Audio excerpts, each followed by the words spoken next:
Hello, hello! My name is Callista, and welcome back to Mass Effect Legendary Edition.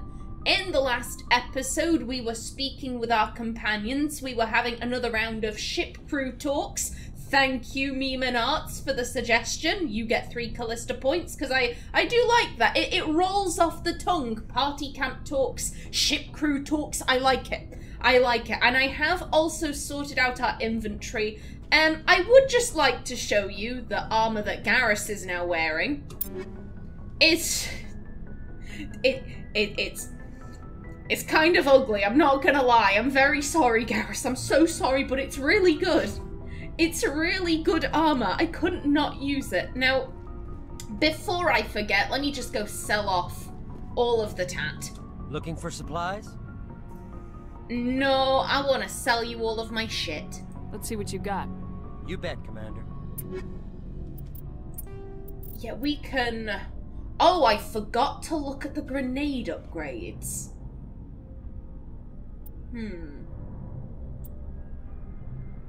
I probably wouldn't use this anyway. And anyway, I never really use the grenades, so what does it matter if they have kinda crappy upgrades? Yeah, we can... Yep, I'm not gonna use any of this. The heavy Krogan armor I want to keep.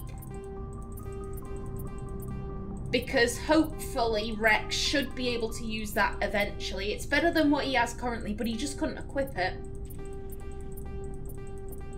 I'm assuming he can only wear medium armor. It didn't really give me a decent reason for why he couldn't wear it. I think so far the 2 biggest complaints I have about Mass Effect are the fact that the dialogue wheel often isn't indicative of what's going to be said, and 2, the inventory screen is kind of lackluster for me. But those are the only 2 downsides I have so far. Those are the only kind of things where I'm like, I don't really like this. Oh, we have a lot of money. We have a lot of money. Maybe I will be able to buy this. Ooh.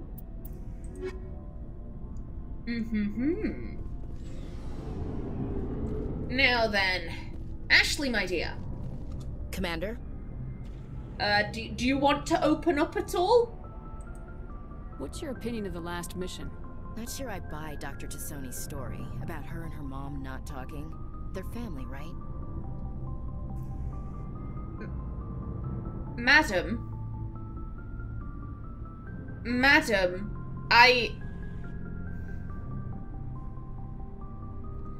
just because someone's family doesn't mean they talk. Naomi's mum abandoned her after they got evicted from their flat. I get the feeling that Ashley probably has those very close familial ties she can't imagine. You know, oh, like a mother not talking to her daughter, that couldn't possibly happen. A mother abandoning her child, that couldn't possibly happen. I get the feeling that Ashley probably has a very good family life. I wish there was an option to say not everyone has a good family. You're being a little ignorant there. Because... What does it matter that they're family? Families can be crap.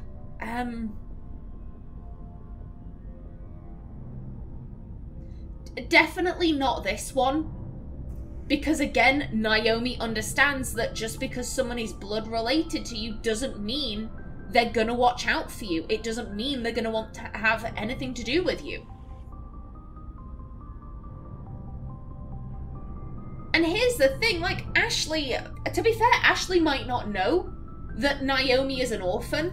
She almost certainly wouldn't know about her mum abandoning her when she was a teenager, but going off the kind of fake story that Naomi tells everyone, like, I wish there was an option to bring that up, like, hey, I'm an orphan, my parents abandoned me. So what about that? They were my family, by your logic, they shouldn't have abandoned me, yet they did. Are you calling me a liar? I mean, technically she is, but the abandonment did happen just much, much later.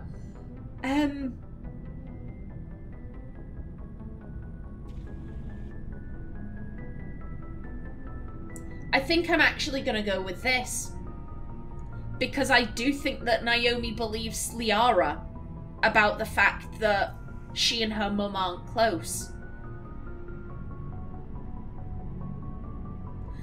I think if we had come straight down here and spoken to Ashley first, I think I'd go for a neutral option. However, after that conversation that Naomi and Liara had, out of everyone here, Naomi feels the closest to Liara. They actually have rather similar backgrounds in terms of what their families were like. She doesn't necessarily know if she can trust Liara, but when she was talking about her mum and, you know, being called a pureblood, being looked down at by other Asari because of who her parents were, and, you know, the distress of not knowing who one of her parents was, I think Naomi connected to that. Naomi did believe her. So yeah. I think she's being straight with us. Or at least I don't think she lies very often. Yeah, she's probably really bad at it. Hey, want me to ask her about her sex life? Might be illuminating. Bitch! Why are you picking on her? I don't think she's used to teasing, good-natured or otherwise. No fun, Commander. Too bad those ruins got destroyed. I mean, they lasted thousands of years. That's impressive. That didn't sound like teasing to me. That sounded like her being like, ooh, there's a pretty girl on the ship. I'm gonna go make fun of her about how often she doesn't have sex. Ha ha ha. Like, Ashley.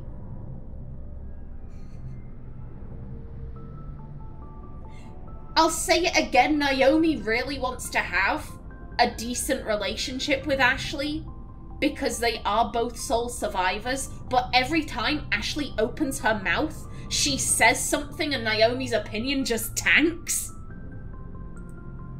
Do you have a few minutes to talk? One-on-one? Sure. I was hoping to get a minute of your time off the record. Oh, go on. I keep an open door policy. If you have any concerns, lay them on me. All right. I know things are different aboard the Normandy, but I'm concerned about the aliens, Vicarian and Wrex. With all due respect, Commander, should they have full access to the ship?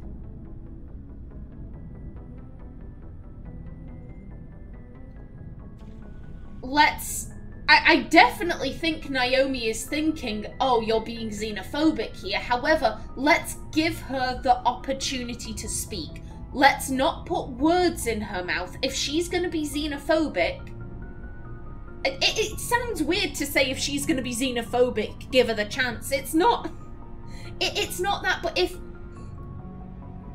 we say this and she agrees and we bring her up on it later, then she can turn around and say, oh, but you said it first. I was merely following your order because... I was just following you because you're in command here. If she's gonna show herself up as being xenophobic, then we shouldn't put words in her mouth. If she is xenophobic, then we let her reveal that about herself, and then we can say, ah, you said that without any poking, without any prodding. You revealed yourself to have those views. It wasn't us saying that and then you agreeing. You said it off your own back. So let's ask her what she means, because for all I know, for all Naomi knows, it could be a security issue, which would be fair. But let's not put words in her mouth. If she's a xenophobe, then she can reveal herself as such. We're not gonna have this be a situation where she's like, oh, but you said it first. Don't mince words, Chief. What's your concern? This is the most advanced ship in the Alliance Navy. I don't think we should give them free rein to poke around the vital systems. Engines, sensors, weapons. Here's the thing, that did make it sound like it was oh, they're not with the Alliance. This is an issue about them not being with the Alliance. If they were human, and they were with a different organization, then I'd have just as much issue. But then,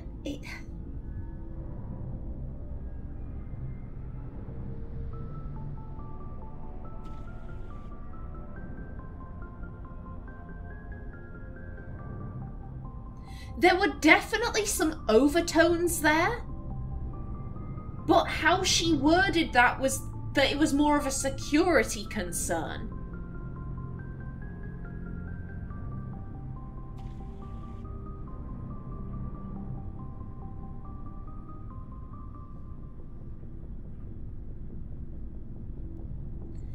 The reason why I'm pausing here is that sometimes you'll pick this option and it will go to a different set of dialogue. You won't have access to these options anymore. And to be honest, I think this is what Naomi is most interested in. Are you ignorant or are you hateful? Which is it? Because here's the thing, if it is purely a security concern, then I wouldn't necessarily say she was being out of line. You know, we have people, we don't know who they're loyal to, they've come on board a military vessel where they could potentially get, like, military secrets. It's not necessarily about them being aliens, it's about the fact that we don't know who their loyalties are towards, so that isn't necessarily out of line. There were xenophobic overtones to it, and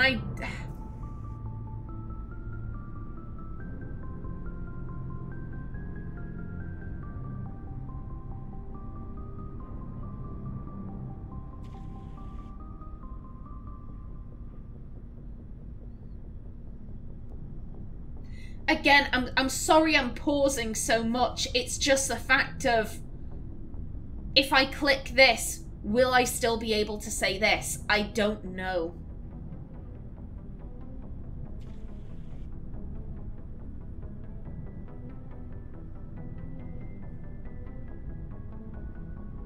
We said she was speaking off the record.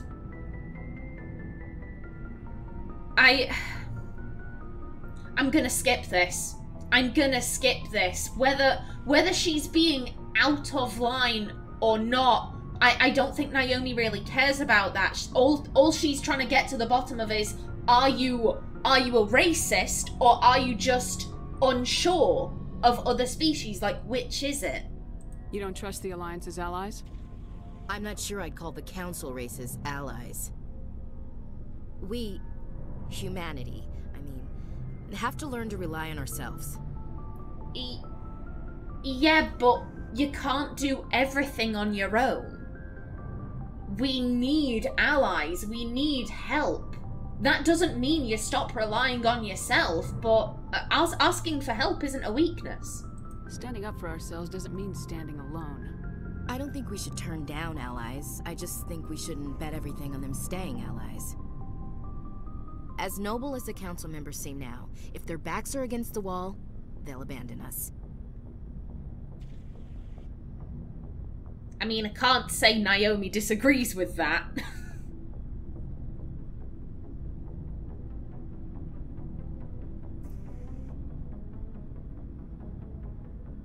I don't see that as inevitable. Look, if you're fighting a bear and the only way for you to survive is to sick your dog on it and run, you'll do it. As much as you love your dog, it isn't human. It's not racism, not really. Members of their species will always be more important to them than humans are. Yeah, but why do you feel like that? These seem like deeply held beliefs, Williams. What made you think this way? My family's defended the Alliance since it was founded. My father, grandfather, great-grandmother, they all picked up a rifle and swore the oath of service. I guess we just tend to think of Earth's interests as our own. Okay. It doesn't sound like you've worked with aliens before. No, ma'am. Mainly I've been groundside, part of the surface garrison forces. I did get a rotation on a space station for training. Every Marine a rifleman, every rifleman ZG certified.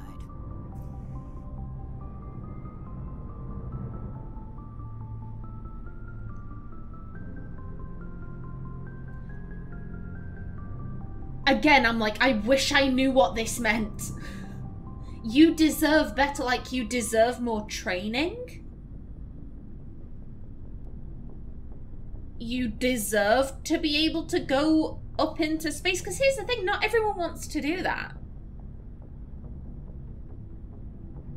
Some people might want to be stuck groundside, as the game puts it. Some people want to travel.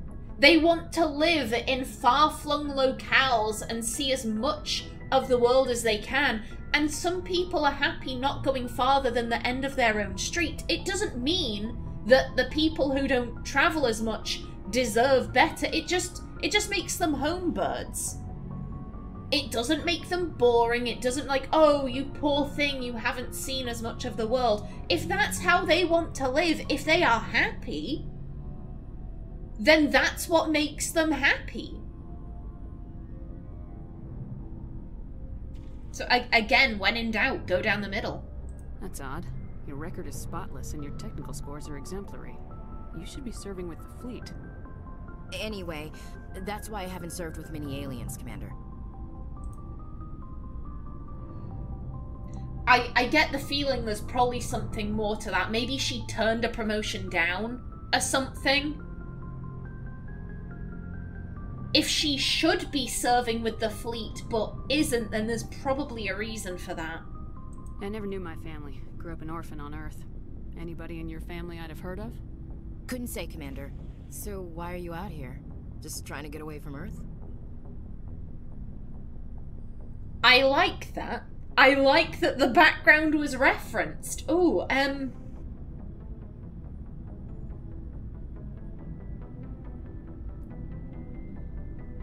Why? Here's the thing. That was why she joined up. It wasn't to serve the Alliance. It wasn't because, you know, she wanted, you know, to see battle. It wasn't because she necessarily wanted to see space. She just knew that if I stay here on Earth, if I stay with this gang, I am gonna die extremely young. And no one is gonna give a shit. Yeah, if I join the military, I will probably also die. However, when that happens, people will care. People will say, oh, do you remember Naomi Shepherd? She died defending some like, I don't know, outpost or whatever. Her death will have had meaning. And it was just the simple fact of, like, she had no qualifications except in, you know, criminal matters. The only people who would take her were the military, so yeah. Earth's seen better days. Lots of pollution, too many people. People are trying to fix it, but right now, it's not the best place to be. I guess without a family, you had no reason to stay. Yeah, she really didn't.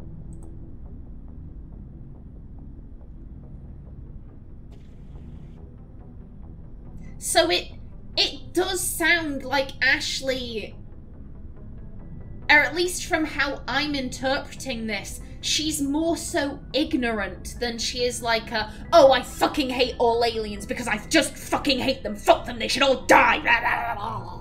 She's foaming at the mouth. I don't know, maybe she has rabies. I don't know, but it sounds like it's more a case of she's never worked with any aliens before, and she has this very human-first family that she's kind of like, oh, well, I need to follow in their footsteps. So it is a case of her being more ignorant than anything. Okay. Okay. In that case, it is one of these. If she had just shown herself up as like a, oh, I just hate them, I just want them all to die, fuck them, then we would be going with this. But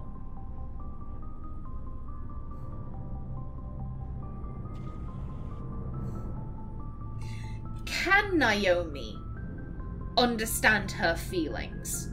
That's a thought, can she? Because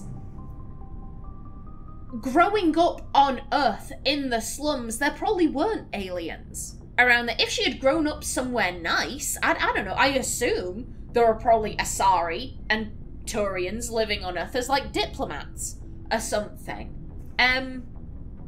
Like if she were living in someplace nice, someplace affluent, then she might have seen aliens. However, in the slums, almost certainly not. So going to space and suddenly being around aliens, it probably would have been like, oh, what's this? What's going on here? Who are you? Are you to be trusted? At the same time,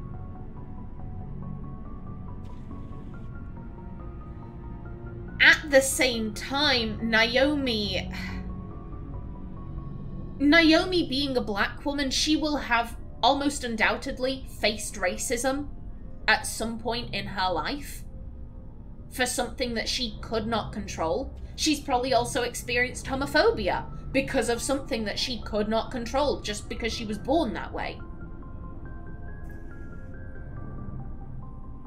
And I think because of that, when she first saw aliens, her thought process was like, well, they couldn't control that they were born an alien. Just like the fact that I had no control over the fact that I was born black or gay. So I'm not gonna do what people did to me to them. She probably went the other way. You know, just like, hey, I'm opening my arms in friendship. Come on, let's all sing Kumbaya and get along. Fuck racism. So I don't necessarily think she'd understand how Ashley feels.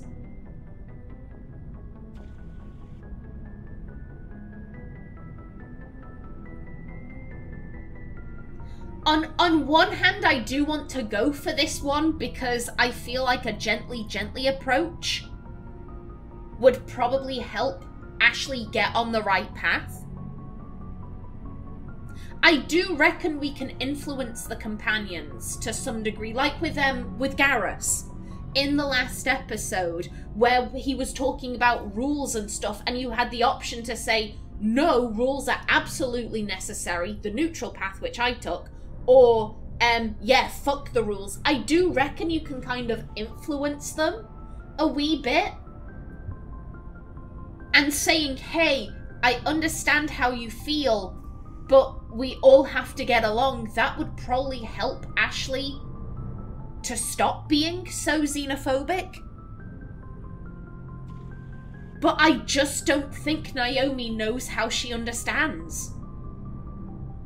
I reckon she went the complete opposite way. Because of her past, her history, she went to like, ooh, you're different. Therefore, you are interesting, rather than you're different, you are scary. So as much as I want to pick this, I don't think I can, because I just don't think Naomi understands. Alright, I can see where your concerns are coming from, Williams. But this is a multilateral mission. You're gonna have to work with aliens, like it or not. It won't be a problem, Commander. You say jump, I say how high. You tell me to kiss a Turian, I'll ask which cheek.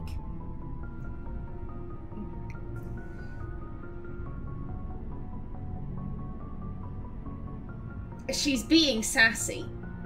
She's being sassy.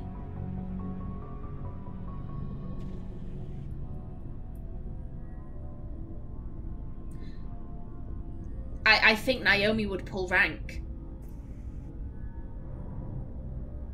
Like, here's the thing. Again, this is where I'm like doing a gently approach and saying, hey, I get your feelings, but you're still gonna have to work with them. In a very, you know, pleasant tone. She probably would have responded better to that, but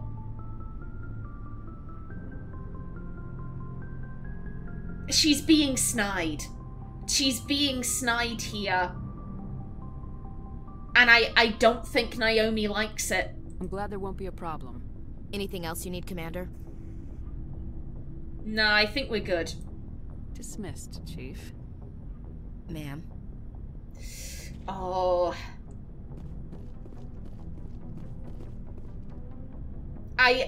I hope there are future conversations with Ashley where... Because depending on how they go, it might put us in a place where we can gently nudge. Where we can say, hey, like, I get you, but you still have to... You still have to work well with others. But as it stood, I just couldn't pick that. Not for Naomi. So, we've got Saren on the run. Yes, we do. It won't be long now. Saren's good, but I'm better. Good. He's rotten. To the core. I could tell as soon as I met him. You've met him? Why didn't you tell me this sooner? I would have if I thought it was important. I mean... Here's the thing, that would be Naomi's call if Wrex were in the Alliance and if he were one of her soldiers. He isn't. He's a bounty hunter who is currently helping us out, so that isn't technically her call. Yeah, keep talking. I'll decide what's important. Now tell me how you know Saren. This was a while ago. A bunch of mercs were bragging about a job out near the edges of the Terminus systems. They said it paid well and the boss was never around to ride them. They said he was looking for more men, too. So I checked it out. I didn't know Saren was openly recruiting mercs. It wasn't that open, and he only showed his face once. We'd been raiding ships in the area for months when we took out this massive cargo freighter. Our biggest haul yet. I was on board checking bodies for valuables, looking for some extra credits. That's when I saw him. What did Saren want with the ship? I don't know what he wanted. He was just moving through the ship, watching. A couple of the mercs called him by name, but he never spoke to them. Never spoke to anyone. I had a really bad feeling about him, so I got the hell out. Didn't even wait to get paid. I mean... Fair. Fair. If you've got a bad feeling about someone, trust your gut. Trust your gut instinct. What kind of cargo was the freighter carrying? What was Saren after? I don't know. All I saw on that ship was food and medical supplies. There were some basic weapons, but nothing big. If there was anything of value on that ship, I didn't see it. That's why I didn't mention it sooner. Okay. Whose ship was it? There was a Volus trading vessel. Big one. Lots of guards. But they were no match for us. That's the only time you saw him? Yeah. Didn't even know who he was. Still wouldn't if I hadn't joined up with you. But my instincts were right. Every other merc on that mission turned up dead within a week. Every damn one. Oh. So long, Wrex. Shepard. What was he after there? What was he after? That is... I'm gonna have a think on that. Faster than light drive, ship mobility dominates space combat. The primary objective is to align the mass accelerator along the bow with the opposing vessel's broadside. Battles typically play out as artillery duels, fought at ranges measured in thousands of kilometers, though assaults through defended mass relays often occur at knife fight ranges, as close as a few dozen kilometers. Most ship-to-ship engagements are skirmishes between patrol vessels of cruiser weight and below, with dreadnoughts and carriers only deployed in full-scale fleet actions. Battles in open space are short and often inconclusive, as the weaker opponent typically disengages. Once a ship enters FTL flight, the combat is effectively over. There are no sensors capable of tracking them, or weapons capable of damaging them. The only way to guarantee an enemy will stand and fight is to attack a location they have a vested interest in, such as a settled world or a strategically important mass relay. The Mako infantry fighting vehicle was designed for the System Alliance's frigates. Though the interior is cramped, an M35 is small enough to be carried in the cargo bay and easily deployed on virtually any world. With its turreted 155mm mass accelerator and coaxially mounted machine gun, the Mako can provide a fire team with weapon support as well as mobility. Since Alliance Marines may be required to fight on any world, the Mako is environmentally sealed and equipped with microthrusters for use on low-gravity planetoids. The Mako is powered by a sealed hydrogen-oxygen fuel cell and includes a small Element Zero core. While not large enough to nullify the vehicle's mass, the core can reduce it enough to be safely airdropped. When used in conjunction with thrusters, it also allows the Mako to extricate itself from difficult terrain. Interesting. And technology. Biotics is the ability. Omni-tools are handheld devices that combine a computer microframe, sensor analysis pack, and manufacturing fabricator. Versatile and reliable, an Omni-tool can be used to analyze and adjust the functionality of most standard equipment, including weapons and armor, from a distance. The fabrication module can rapidly assemble small three-dimensional objects from common reusable industrial plastics, ceramics, and light alloys. This allows for field repairs and modifications to most standard items, as well as the reuse of salvaged equipment. Omni-tools are standard issue for soldiers and first-in colonists. Good. Have we actually read this one? Biotics is the ability of rare individuals to manipulate dark energy. I feel like we create must mass have. effect fields through the use of... I feel like we must have read the Biotics Codex entry before. Either way, I am just about out of time for this episode. In the next one, we go speak with Tali, and then we make a start on some of the side quests. But until then, please remember to like if you enjoyed, leave a comment below, and if you wanted to subscribe, it would be very much appreciated. I've been Kallista. Thanks for watching, and see you in the next episode.